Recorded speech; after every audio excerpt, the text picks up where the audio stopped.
Nah, selanjutnya kita ke soal nomor 3 nih. Nah, soal nomor 3 kita bisa lihat akar-akar persamaan kuadrat x kuadrat tambah 2x tambah 3 sama dengan 0 adalah alfa dan beta. Persamaan kuadrat baru yang akar-akarnya yaitu alfa kurang 2 dan beta kurang 2 adalah. Oke, berarti di sini kita disuruh untuk mencari persamaan kuadrat baru gitu ya, dimana akar-akarnya adalah alfa kurang 2 dan beta kurang 2. Oke, jadi di sini alfa dan ini beta gitu ya. Oke. Oke, untuk menjawab soal ini berarti seperti biasanya kita tulis dulu diketahui gitu ya, yang diketahui di soal itu apa. Oke, di sini diketahui bahwasanya akar-akar persamaan kuadrat x kuadrat tambah 2x tambah 3 sama dengan 0 adalah alfa dan beta. Nah, berarti kita tinggal tulis persamaannya, lalu kita tulis akar-akarnya, yaitu alfa dan beta. Oke, jadi seperti ini, gitu ya. Oke, terus yang ditanyakan tadi adalah persamaan kuadrat baru yang akar-akarnya ini. Oke, jadi di sini kalau kita lihat, kita tinggal tulis yang ditanyakan adalah PK baru. Nah, di sini kita singkatkan aja gitu ya, karena kan agak panjang gitu ya kita tulis persamaan kuadrat. Jadi kita singkatkan aja jadi PK gitu ya. Jadi PK baru atau persamaan kuadrat baru. Di mana akar-akar dari persamaan kuadrat ini adalah alfa kurang 2 dan beta kurang 2. Oke, di sini langsung aja kita jawab.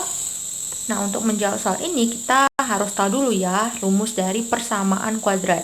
Jadi rumus dari persamaan kuadrat itu adalah x kuadrat dikurang jumlah akar dikali x gitu ya. Terus tambah kali akar sama dengan 0. Nah, ini berlaku gitu ya untuk semua persamaan kuadrat. Mau persamaan kuadrat baru, lama, atau apa gitu ya. Nah, itu berlaku untuk semua persamaan kuadrat, yaitu di sini di depannya atau di kirinya variabel x itu adalah jumlah dari akar-akarnya, sedangkan konstantanya itu adalah kali akar gitu ya.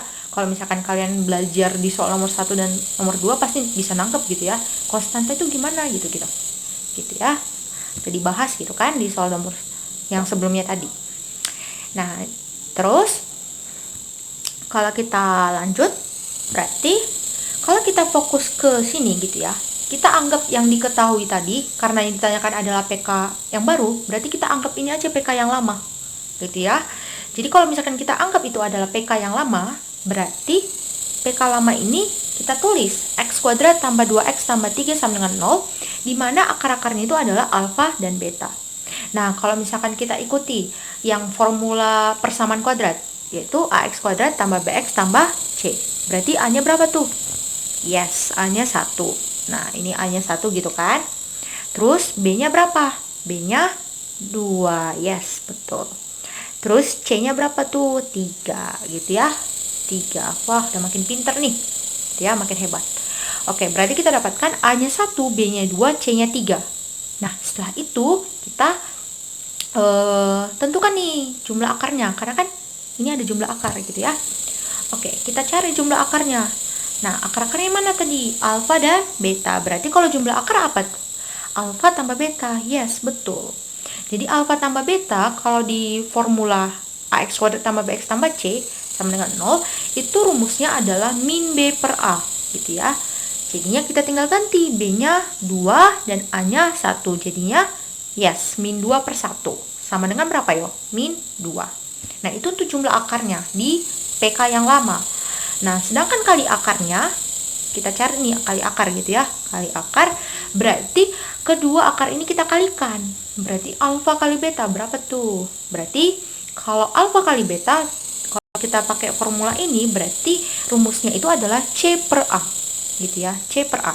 Berarti kita ganti C-nya 3, A-nya 1. Berarti jadinya 3 per 1. Nah, 3 per 1 berapa tuh? 3, gitu ya.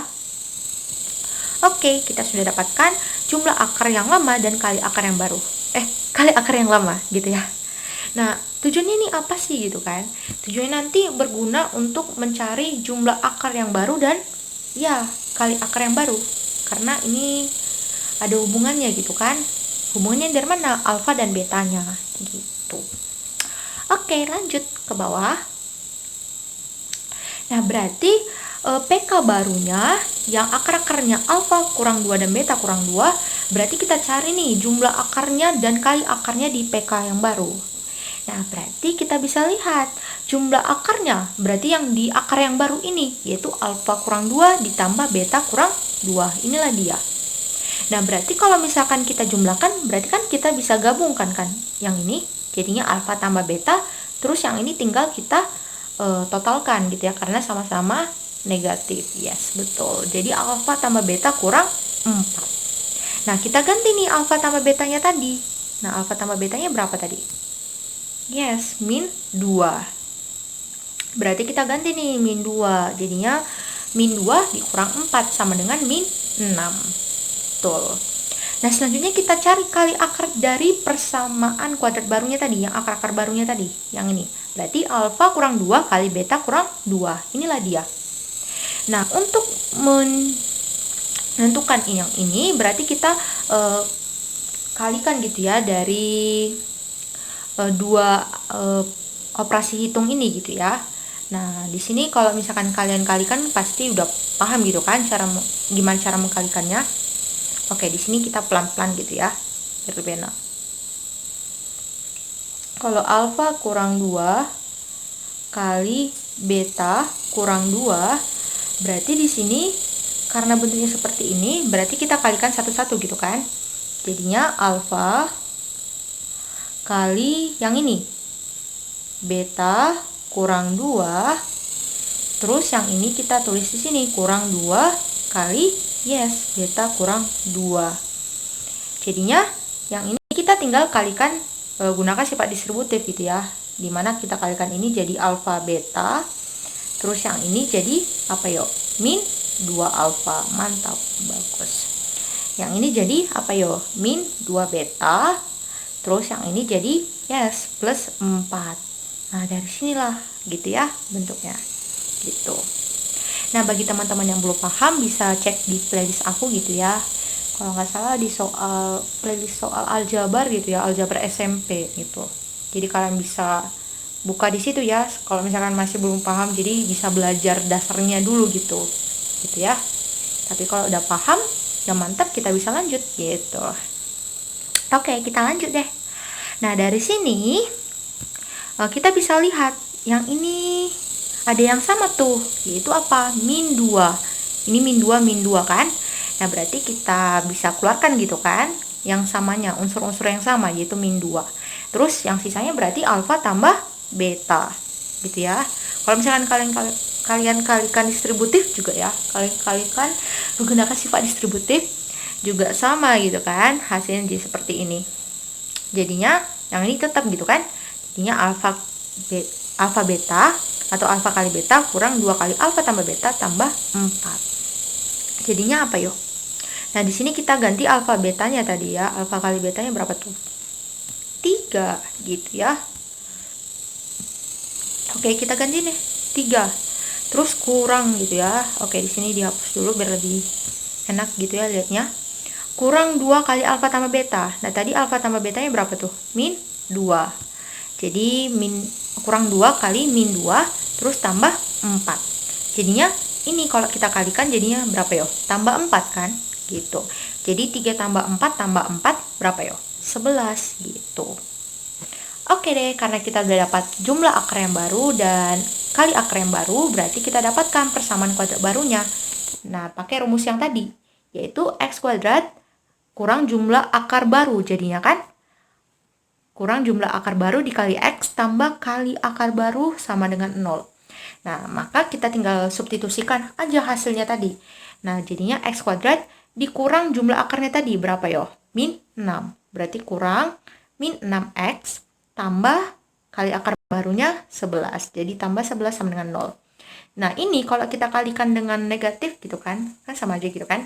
Jadinya positif atau ditambah gitu kan. Jadinya kita bisa dapatkan hasilnya itu sama aja dengan x kuadrat tambah 6x tambah 11 sama dengan 0. Jadi jawabannya itu adalah opsi C gitu. Nah, supaya lebih enak gitu ya, kita bisa lihat opsinya langsung di soal.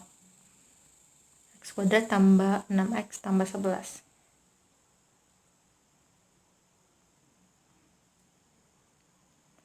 Oke, jadi jawabannya opsi C gitu ya. Nah, gitu untuk penyelesaiannya.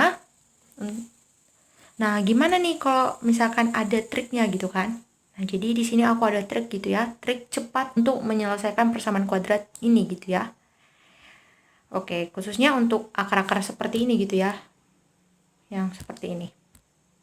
Oke, jadi kalau misalkan ada trik cepatnya, jadi bisa lebih cepat gitu ya. Tapi kalau misalkan kalian mau belajar trik cepatnya, kalian harus paham dulu konsepnya gitu ya. Jadi kalau udah paham konsep, maka kalau kalian udah lupa nih, misalkan nih trik cepatnya, kalian bisa ingat tuh konsepnya seperti apa gitu. Jadi gak mudah lupa gitu ya. Oke, kakak harap teman-teman semua, aku harap teman-teman semua itu pasti paham gitu ya konsepnya gitu. Gitu, oke. Sekarang kita ke cara cepatnya. Nah, jadi untuk cara cepatnya, kalau ada ax kuadrat tambah bx tambah c sama dengan 0, di mana dia punya dua akar, yaitu alfa dan beta, maka kalau yang ditanyakan adalah pk baru dengan akar-akar, nah ini, alfa kurang n dan beta kurang n. Jadi rumusnya itu adalah, yes, a kali x tambah n dikuadratkan, tambah b kali x tambah n, tambah c sama dengan 0. Jadi, biar lebih enak gitu ya, ingatnya, A, B, C-nya ini tetap gitu ya. Nah, terus tambahnya juga tetap tambah gitu kan. Di sini kan tambah B tambah C gitu kan. Cuman X-nya ini kita ganti jadi X tambah N dikuadratkan. Nah, ini kan X kuadrat. Jadi kita ganti jadi X tambah N dikuadratkan. Terus yang BX ini, X-nya itu kita ganti jadi X tambah N. Terus C-nya ini, karena dia konstanta, maka gak usah kita kalikan dengan apapun. Gitu. Atau gak usah kita kalikan dengan X tambah N. Jadi dia tetap C gitu ya, sama dengan 0. Nah, sehingga kalau kita kembali lagi ke persamaan yang lamanya tadi, PK lamanya, maka kalau kita lihat PK baru dengan akar-akar alfa kurang 2 dan beta kurang 2. Nah, berarti N-nya berapa tuh kalau kita hubungkan seperti ini? Yes, N-nya 2. Gitu. Jadi, kalau N-nya 2 berarti langsung aja. Yang di sini kan variabel koefisiennya kan 1 kan dari variabel x kuadrat. Jadi 1 kali yes, X tambah N, berarti X tambah 2 dikurankan. Nah, gitu lah ya. Nah, gitu. Terus tambah 2 kali X tambah 2. Jadi, koefisien dari variabel X kita kalikan dengan X tambah 2. Terus tambah 3. Nah, dia kan konstanta tuh, berarti dia tetap. Tambah 3 sama dengan 0. Gitu ya, jadi tandanya ini nggak berubah, yang tambah-tambah ini nggak berubah. Kecuali kalau kalian kalikan dengan yes, tadi N-nya gitu ya. Nah, gitu. Nah, sehingga kalau dari sini kita tinggal hitung saja gitu ya. Kita rincikan, berarti di sini ini kan 1 kali X tambah 2 dikuadratkan. Nah, kalau dikalikan 1 kan tetap dirinya sendiri kan. Berarti tinggal kita kuadratkan aja X tambah 2 dikuadratkan.